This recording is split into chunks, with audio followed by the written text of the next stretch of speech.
Oke, mari kita langsung bahas tuntas ya. Sumber kita kali ini Principles dari Ray Dalio, khususnya bab 8. Judulnya aja udah ngena banget. Rekrut dengan tepat, karena hukuman merekrut yang salah sangat besar. Langsung terasa kan? Ini serius. Ya, Dalio ini nggak main-main soal rekrutmen. Kesalahan di sini menurut dia, itu bukan cuma soal rugi waktu atau uang, Betul. tapi bisa merusak fondasi tim, bahkan mungkin ya organisasinya. Jadi, yuk kita gali bareng kenapa sih ini krusial banget buat Dalio dan gimana pendekatannya dia, supaya Anda juga bisa dapat intisarinya. Persis. Ini bukan sekadar, oh ada kursi kosong, ayo isi. Dalio melihatnya lebih dalam, kayak mendesain mesin organisasi.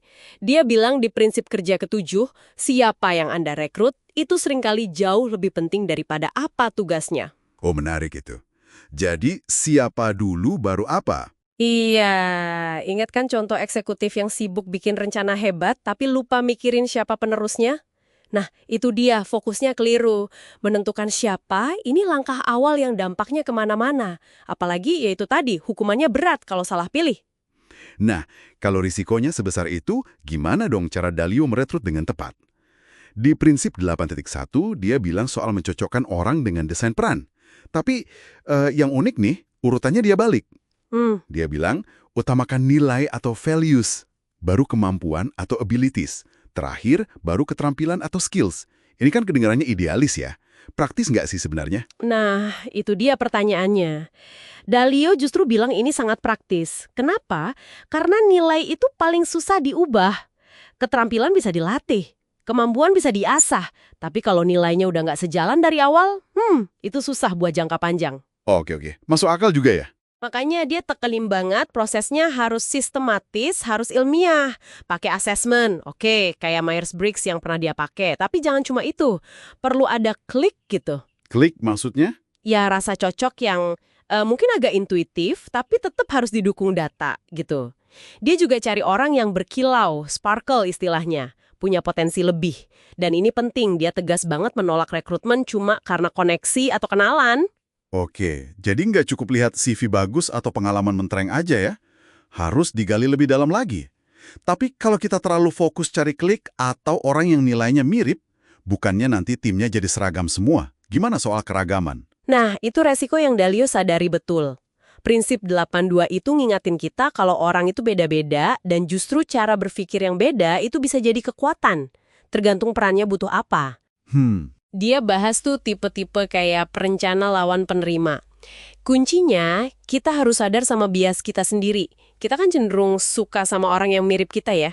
Iya sih, seringnya gitu. Nah, untuk melawan itu, Dalio sampai bikin kartu baseball. Itu kayak profil objektif, isinya kekuatan, kelemahan, berdasarkan bukti, bukan perasaan.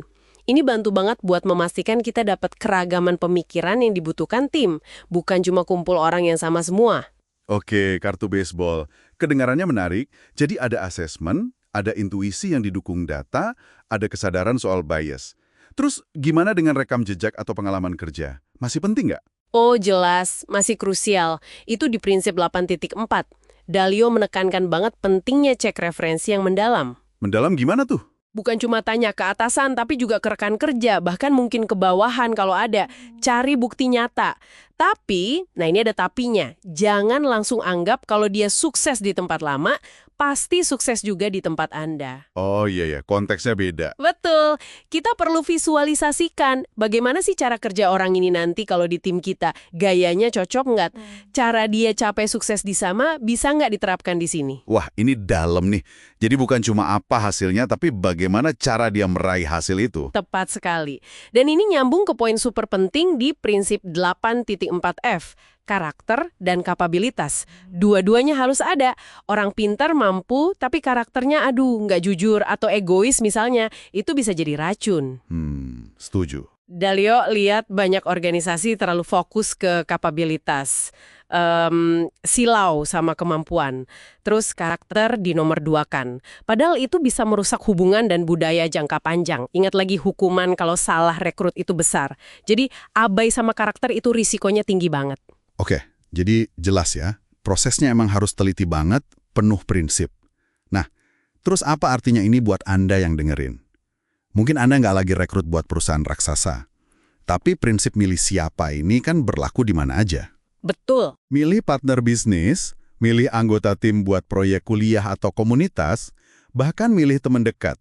Prinsip pencocokan nilai, nilai karakter, lihat rekam jejaknya gimana, itu relevan banget.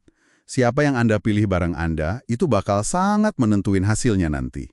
Jadi kalau kita ringkas nih, pelajaran utama dari Dalio soal rekrutmen ini, fokus ke siapa dulu sebelum mikirin apa.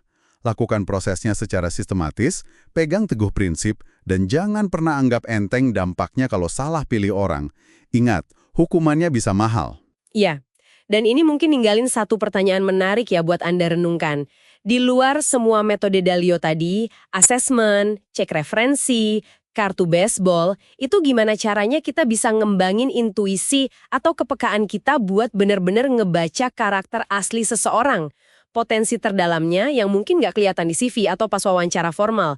Nah, ini tantangan yang menarik buat dipikirkan lebih lanjut.